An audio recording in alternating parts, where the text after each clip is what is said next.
الحمد لله الحنان المنان الذي خلق الإنسان وعلمه البيان، والصلاة والسلام على رسوله سيد الإنس والجان وعلى آله وأصحابه ذوي الخير والإحسان. أما بعد، أعوذ بالله من الشيطان الرجيم. بسم الله الرحمن الرحيم. قل متاع الدنيا قليل والآخرة خير لمن اتقى. صدق الله مولانا العظيم. بارگاہ رسالت معاذ صلی اللہ علیہ وسلم میں درود پاک کا ہدیہ پیش کریں. اللهم صل على سيدنا ومولانا محمد معدن الجود والكرم وآله وأصحابه الكرام وابنه الكريم وبارك وسلم صلاة دائمة سرمدا أبدا. اللہ عز و جل قرآن پاک میں فرماتا ہے: تبارک الذی بیدہ الملک وهو على كل شيء قدیر الذي خلق الموت والحیات لیبلوکم ایکم احسن عملا. وہ ذات بلند و بالا ہے جس کے قبضہ قدرت میں ساری بادشاہت ہے، ہر شے پر وہ قدرت رکھنے والا ہے، اور اس نے زندگی اور موت اس لیے بنائی تاکہ تم کو آزمائے تم میں اچھے عمل والا کون ہے. ہماری زندگی صرف اسی لیے ہے کہ ہم امتحان کے میدان میں اترے ہوئے ہیں. اب رزلٹ کا وقت وہ موت کے بعد ہے، ہمارے نتیجے کا وقت وہ آخرت ہے، جس کے متعلق ہمیں سنا دیا جائے گا کہ ہم امتحان میں پاس تھے کہ فیل ہوئے. قرآن پاک میں تو اللہ تعالیٰ فرماتا ہے یہ زندگی تمہاری اسی لیے دی گئی ہے کہ تمہیں آزمایا جائے کہ تم میں بہتر عمل والا کون ہے. اسی لیے میرے عزیزو دوسری آیت ہے قرآن پاک کی، رب تعالیٰ فرماتا ہے اے محبوب آپ فرما دیں دنیا کا سامان بہت تھوڑا سا ہے، دنیا کا سامان بہت تھوڑا سا ہے اور آخرت سب سے بہتر ہے. وہ پیدا کرنے والا خدا جو فرما رہا ہے کہ دنیا بہت تھوڑی ہے، یعنی اگر تم ہاتھ پیر مار کر کے یہاں کروڑوں بھی کما لو تو مولا فرما رہا وہ تھوڑا ہے، جو تمہیں آخرت میں ملنے والا ہے اس کی بنسبت بہت تھوڑا ہے. میں ایک حدیث آپ کے سامنے رکھتا ہوں. قیامت کے دن فیصلہ ہو جائے گا، جنتی جنت میں جا چکے ہوں گے، جہنمی جہنم میں، اور سب سے لاسٹ میں جو جنتی جائے گا، سب سے آخر میں جس کا فیصلہ ہوگا اس کو بہت تاخیر ہو چکی ہوگی، سارے جنتی جا چکے ہوں گے. آخر میں جنت میں جانے والا اب اندازہ کر سکتے ہیں 50,000 سال کے برابر کا ایک دن جو فیصلے کا ہے وہ کتنی تاخیر سے جا رہا ہوگا پتہ نہیں. اور جب تک جنت بھر چکی تھی، حدیث پاک میں ہے اس کو جنت تو مل گئی لیکن جیسے ہی اندر گیا تو دیکھا سارے محلات جنتیوں سے بھرے ہوئے ہیں، ہر کوئی اپنے اپنے دیوان لگائے مسحری سے دیکھ لگائے بیٹھا ہوا ہے. اخیر میں جنت میں جانے والا منزلیں دیکھتا ہے، محلات دیکھتا ہے، اور پھر اس کو یہ لگنے لگتا ہے شاید میں سب سے اخیر میں آیا ہوں، میری کوئی جگہ نہیں ہوگی. سب سے لاسٹ میں جو جنت میں جا رہا ہے اس کو کیا ملنے والا ہے؟ وہ جنتیوں کو دیکھتا رہا حیرت سے. پھر رب تعالیٰ کی طرف سے ندا آئی، اے بندے تو کیا دیکھ رہا ہے؟ عرض کرتا ہے کہ مولا کیا جنت بھر چکی، اب میرے لیے کوئی خالی جگہ نہیں رہ گئی، میرا کوئی محل نہیں ہے؟ تو اللہ عز و جل اس بندے سے فرماتا ہے اے بندے تو اخیر میں آیا، تیرا جنت میں حصہ موجود ہے، کیا تو اس بات کو پسند کرے گا کہ جو دنیا تو چھوڑ کر کے آیا ہے، جو زمین آسمان کے بیچ تو رہتا تھا، جو دنیا تو چھوڑ کے آیا ہے اس دنیا کے برابر تجھے ایک محل دے دو، اخیر میں جانے والے کو اتنی بڑی جگہ کا ایک محل تجھے دے دو. بندہ کہتا ہے کہ مولا کیا اتنی بڑی جگہ پوری دنیا کے برابر کا ایک محل مجھے ملے گا؟ اللہ فرماتا ہے میری جنت اس سے بھی زیادہ کشادہ ہے، اس سے بھی زیادہ کشادہ ہے. جب وہ بندہ کرتا ہے کہ مولا کیا اتنی بڑی مجھے مل سکتی ہے جگہ، تو رب تعالیٰ فرماتا ہے کیا تو اس بات کو پسند کرتا ہے جو دنیا کو چھوڑ کر کے آیا ہے اس دنیا کے ڈبل دگنا جگہ کا ایک محل تجھے جنت میں دے دو؟ وہ اور خوش ہوتا ہے اور کہتا ہے کیا مولا اتنی بڑی جگہ مجھے مل سکتی ہے؟ رب تعالیٰ فرماتا ہے میری جنت اس سے بھی کشادہ ہے. رب تعالیٰ فرماتا ہے اے اخیر میں آنے والے، کیا تو اس بات کو پسند کرتا ہے کہ پوری دنیا کے مثل 3 گنا زیادہ بڑا ایک محل تجھے دے دو؟ اور اس کے بعد اعلان ہوتا ہے، فرشتوں کو کہا جاتا ہے کہ اس بندے کو پوری دنیا کے برابر 3 مثل زیادہ ایک محل اس کو تنہا عطا کیا جائے۔ اب مجھے بتاؤ میرا مولا کیا سچ نہیں فرما رہا ہے؟ والآخرۃ خیر لمن اتقی، کیا رب تعالیٰ نہیں صحیح فرما رہا ہے کہ اے لوگوں دنیا کا مال بہت کم ہے، آخرت بہت بہتر ہے؟ تو سب سے آخر میں جانے والے کو جب اتنا بڑا مل سکتا ہے تو جو شروع میں جا چکے ہوں گے ان کا حال کیا ہوگا؟ اور اس میں انبیاء کے محلات کیسے ہوں گے، اولیاء کاملین کے محلات کیسے ہوں گے؟ اس لیے میرے عزیزوں بار بار اس بات کو ذہن میں رکھو، دنیا بہت کم ہے، دنیا بہت کم ہے، بہت تھوڑی ہے۔ اور خاص طور پر ممبئی والوں کو تو دنیا کتنی ملتی ہے؟ یہاں تو جانتے ہیں 200-400 اسکوائر فٹ کی ایک جگہ مل جائے وہی پوری دنیا ہے، اور اس کے لیے کتنے سالوں بیت جاتے ہیں۔ ایک کمرہ لینے کے لیے یہاں پر کتنوں کے بال سفید ہو جاتے ہیں، کتنوں کی کمریں ٹیڑھی ہو جاتی ہیں۔ یہاں دنیا جو ملتی ہے اسکوائر فٹ پہ ناپ کر کے دی جاتی ہے، لیکن رب ذوالجلال کے حضور جب پہنچو گے اس پوری کائنات کے برابر تمہیں تنہا ایک محل عطا کیا جائے گا۔ اب مجھے بتاؤ کیا وہ بہتر نہیں ہے؟ کیا وہ بہتر نہیں ہے؟ اس لیے دنیا کی طرف جن لوگوں نے دل لگائے ان کے لیے خسران، خسارہ ہے۔ قرآن کہتا ہے والعصر ان الانسان لفی خسر، زمانے محبوب کی قسم انسان بڑے گھاٹے میں ہے۔ گھاٹے میں کون ہوتا ہے؟ جب سامنے سودا رکھا ہوا ہے، ہلکی چیز کو بڑے پیسوں سے لے لیتا ہے اور مہنگی چیز کو چھوڑ دیتا ہے، وہ گھاٹے میں ہے۔ یہاں رب تعالیٰ تمہارے سامنے دونوں چیزیں رکھا ہے، ایک دنیا کے عیش ہے اور دوسرا آخرت کی زندگیاں ہیں، اور اگر کوئی آخرت کو چھوڑ کر دنیا کی طلب میں رہ گیا تو وہ ضرور گھاٹے میں ہے، بہت بڑے نقصان میں ہے۔ تمہیں یہ پتا ہے کہ بیمار ہونا ہے، تمہیں یہ پتا ہے کہ یہاں مرنا ہے، تمہیں یہ پتا ہے کہ میں کبھی سکون سے رہ نہیں سکوں گا، اس کے باوجود اس کے لیے دوڑ بھاگ کرنا عقل والوں کی، مولا علی کرم اللہ وجہہ الکریم فرماتے ہیں یہ عقل والوں کی راہ نہیں ہے۔ اور جنت جس نے نہیں دیکھا، تمہیں پتا ہے میرے آقا صلی اللہ علیہ وسلم ارشاد فرماتے ہیں جو جنت میں گیا نہ اسے کبھی بخار آئے گا نہ کبھی اسے سردی آئے گی، بیمار ہونے کا ٹینشن نہیں ہے، مال لوٹنے کا ٹینشن نہیں ہے، تمہارے گھر پر کسی کے حملہ آور ہونے کا ٹینشن نہیں ہے، بلکہ وہاں جس کو جو ملا ہے وہ بہت کچھ ہے۔ سورہ واقعہ پڑھو آپ، قرآن پاک میں اللہ تعالیٰ جنت کے نقشے کو بیان فرمایا ہے، کس طرح سے جنتی بیٹھے ہوں گے، نہریں بہہ رہی ہوں گی، ان کے لیے کنیزیں جنت کی حوریں خدمت کے لیے تیار ہوں گی، غلمان ہوں گے، ان کی خواہش ابھی ہوتی نہیں کہ وہ چیز ان کے سامنے رکھ دی جاتی ہے، جس چیز کے کھانے کی خواہش کرتے ہیں وہ سب وہاں دے دیا جاتا ہے۔ پلس کیا ہے؟ نہ تمہیں نماز پڑھنا ہے، نہ تمہیں وہاں روزہ رکھنا ہے، نہ تمہیں وہاں حج کرنا ہے، کچھ نہیں ہے، وہ آرام کی جگہ ہے، آرام کی جگہ ہے۔ جنت میں جاتے ہی فرشتہ آواز دے گا ادخلوها بسلام آمنین، آ جاؤ اندر، اب ہمیشہ ہمیشہ کی سلامتی ہے تمہارے لیے۔ اب یہاں کوئی حکم نہیں دیا جائے گا صبح 5 بجے اٹھنا ہے، وضو کرنا ہے، نماز پڑھنی، سارا دارالعمل ختم ہو گیا، عیش کی جگہ ہے۔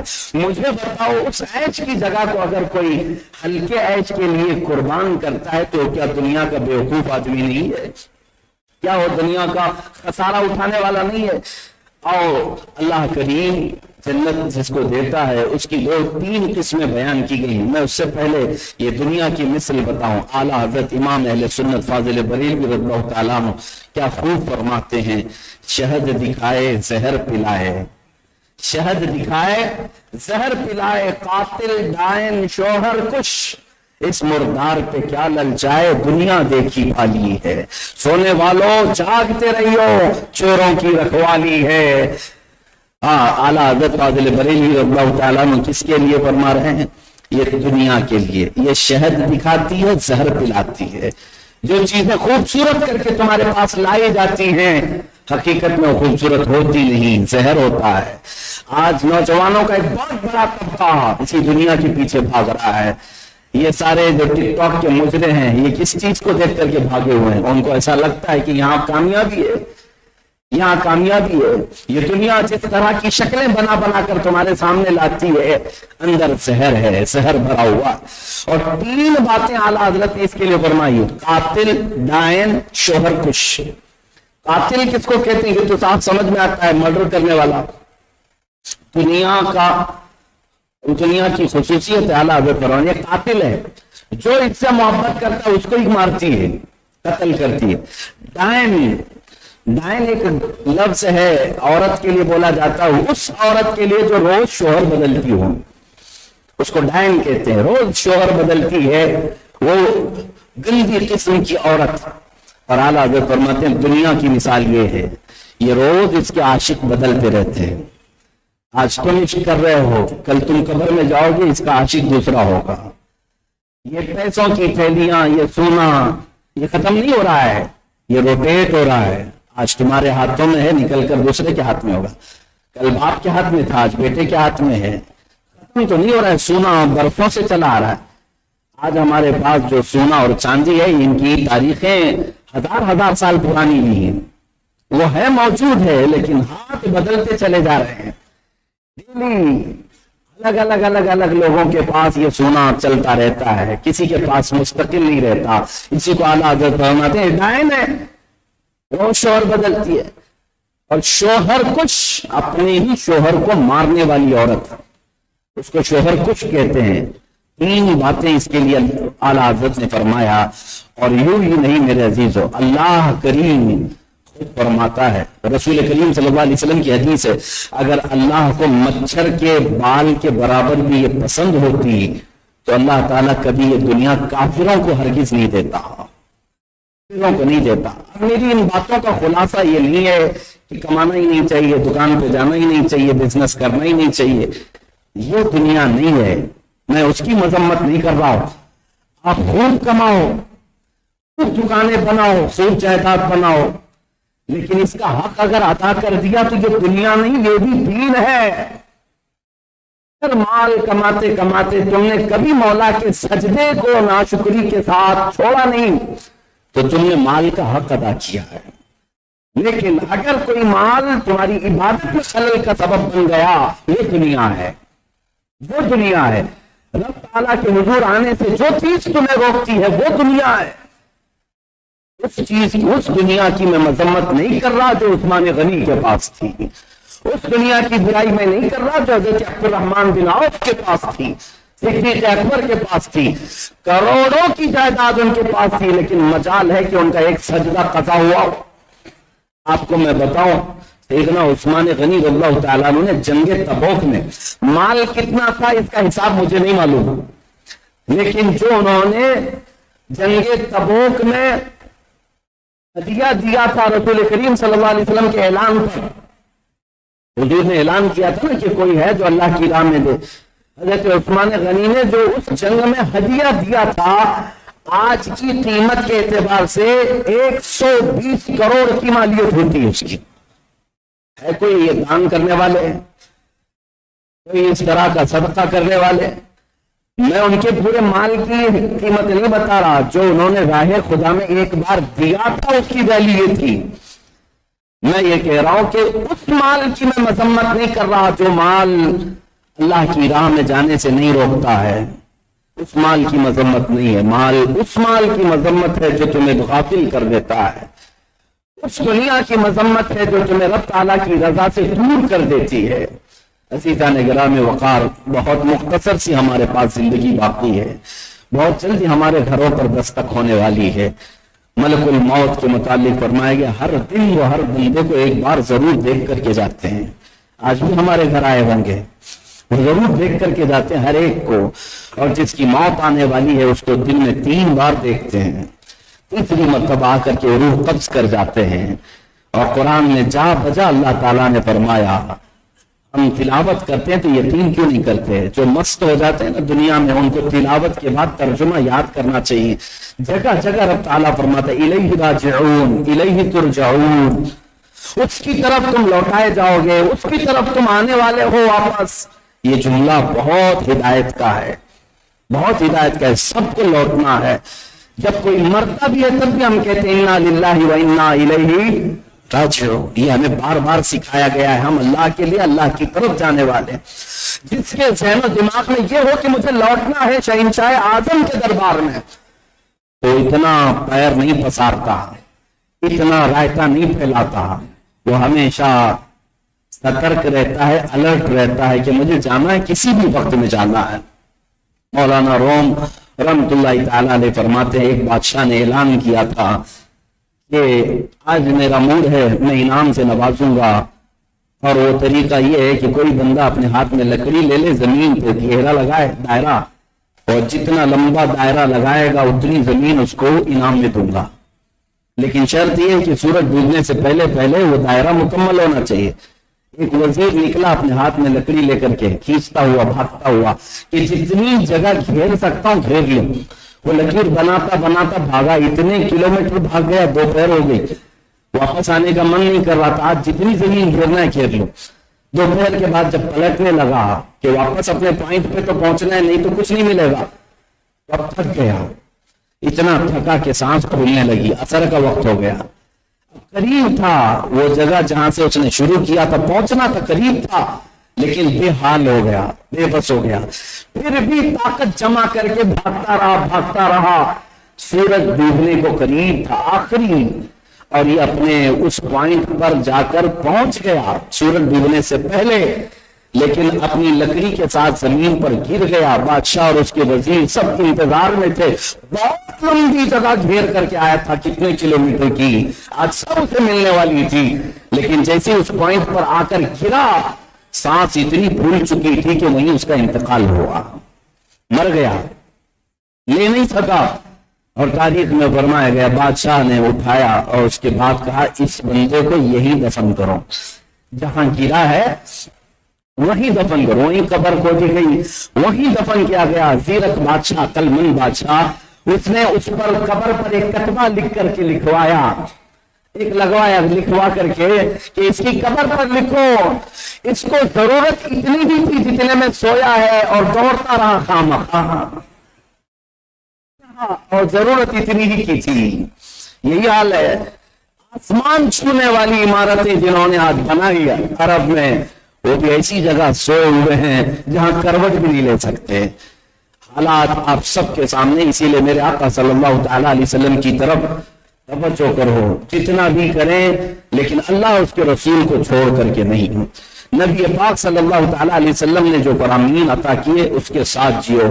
آخری حدیث سناتا ہوں، آپ اگر رہیں یہاں پر دنیا میں عبادت کریں تو خالص اللہ کے لیے، خالص اللہ کے لیے، خالص اللہ کے لیے، کیونکہ فرمایا گیا جنت میں جانے والے جو 3 جماعتیں ہوں گی، ایک جماعت تو ہوگی جن کو اللہ تعالیٰ فرمائے گا تم کو جنت مل گئی، کیوں عبادت کرتے تھے؟ وہ کہیں گے مولا تیری جنت بہت حسین ہے، ہم نے بہت سنا تھا، ہمیں جنت چاہیے تھا۔ اللہ فرماتا ہے ٹھیک ہے تمہیں جنت دی گئی، جاؤ۔ جنت کی طلب میں عبادت کرنے والوں کو بھی جنت دی گئی۔ دوسرا ایک گروپ جنتیوں کا، ان سے پوچھا جائے گا تم کیوں عبادت کرتے تھے؟ وہ کہتے ہیں مولا تیری دوزخ سے بڑا ڈر لگتا تھا، بڑے ہولناک عذابات ہم نے حدیث اور قرآن میں سنے تھے، اس سے بچنے کے لیے ہم عبادت کرتے رہے۔ اللہ فرماتا ہے جاؤ میں تمہیں جہنم سے بچایا، جنت تمہیں دے دی گئی۔ تیسری ایک جماعت ہوگی، ان سے پوچھا جائے گا تم کیوں عبادت کرتے تھے؟ وہ کہتے ہیں مولا نہ ہمیں جنت نہ دوزخ کا خیال، ہم تو صرف تیری رضا کے لیے کرتے تھے، ہم صرف تیری رضا کے لیے کرتے تھے۔ رب تعالیٰ فرماتا ہے ٹھیک ہے میں تم سے راضی ہوا، جنت میں جاؤ۔ یہ واحد جماعت ہے قیامت کے دن، حدیث میں ہے، وہ انکار کرے گی کہ مولا ہم جنت میں نہیں جائیں گے، اگر ہم جنت میں گئے تو ہماری عبادتوں کا بدلہ ہو جائے گا، ہم نے بدلے کے لیے نہیں پڑی، خالص تیری رضا کی لیے۔ رب تعالیٰ فرماتا ہے پھر میں راضی ہوا، میری رضا کی علامت یہ ہے کہ تم جنت میں جاؤ۔ وہ نہیں جا رہے ہوں گے، یہاں تک کہ روایت میں موجود ہے فرشتوں کو حکم ہوگا کہ ان کو ہاتھوں پیروں میں بیڑیاں ڈال کر جنت میں لے جاؤ، زبردستی لے جاؤ۔ اللہ اس مخلص جماعت میں ہمیں بنائے جو بے غرض اور بے طلب اللہ کی رضا کے لیے ہم عبادت کرتے رہے۔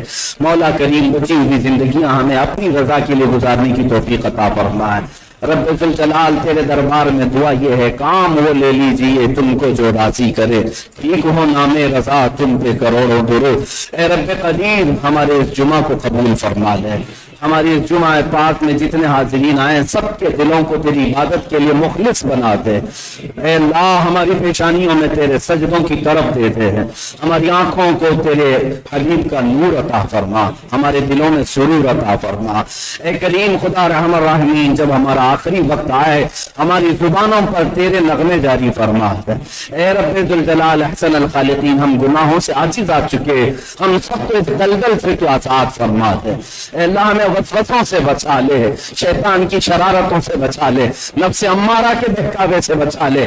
اے کریم خدا، دنیا بہت تجھ سے مانگی ہے، بار بار مانگی ہے، اے اللہ آج کے جمعہ خالص تجھ سے تیری رضا مانگتے، تو ہم سے راضی ہو جا مولا، تو ہم سے راضی ہو جا۔